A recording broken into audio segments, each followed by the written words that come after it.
For science, I'm going to see if I can open it with my head.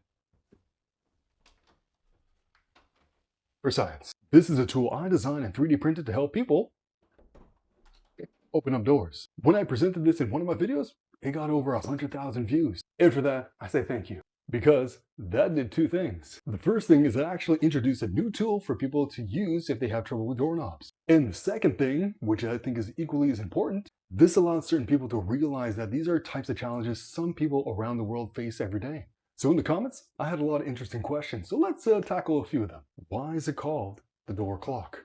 Basically, this looks like arms of a clock, so it goes around like that, and pretty much pivots on a point, thus sounding like 4 o'clock. That's why it's called door o'clock. Can I leave this on the door handle? Technically, yes, but I wouldn't recommend it. The reason why I wouldn't recommend it is because it's made out of TPU, and over time, if you leave it on, it will lose its flexibility to grip it as strong.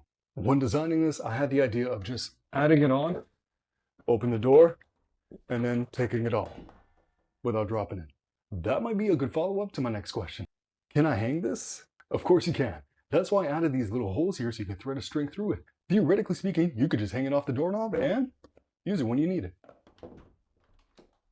And then just kind of like pull it off and let it hang down. It's kind of bulky. Why not make it a little smaller? In theory, yeah, you can make it smaller by scaling it down. But I purposely made it this size so it's more accessible for people who have different types of grip challenges, mobility challenges. It's big enough to hopefully accommodate the majority of people. But if it doesn't work for you, you can always modify it because I included the step files as well. Well, if it's for traveling, why not make it so it folds into itself so it's more portable? Adding additional parts where this would fold into itself and this would fold in would make it a lot harder for the user to try to manipulate it to actually use it when needed. But I'm not ruling it out. It's just another option for this tool. And once again, the step file allows you, if you want, to modify it to try it out as well. Will this work on older doors and older doorknobs?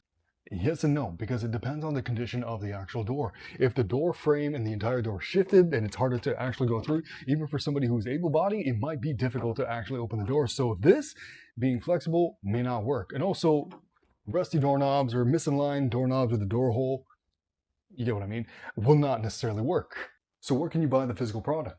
Currently, I'm not selling the physical version of this yet, but I am in contact with a few organizations to figure out how to get this out to more people so you can have a physical version if you don't have access to a 3D printer. If you are interested in a digital version of this, check out the link in my bio or look up Tryspire anywhere online. I'm always down to try to improve my design, so any feedback you give will be extremely helpful. So if you do have more questions, feel free to ask in the comments.